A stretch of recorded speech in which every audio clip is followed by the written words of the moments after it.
Installing MFP Plus on an Android device.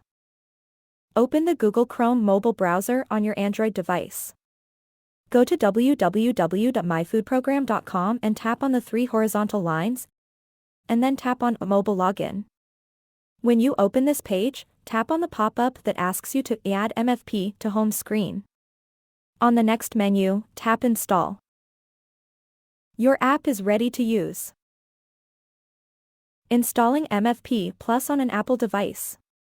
Open the Safari browser. Note that Safari is the only browser you can use to install MFP Plus. You cannot use Google Chrome, Firefox, or other mobile browsers for this step. Go to www.myfoodprogram.com and tap on the three horizontal lines, and then tap on Mobile Login. From the tray at the bottom of the screen, click the up arrow. Select Add to Home Screen. Tap Add. The icon is now on your screen and ready to use.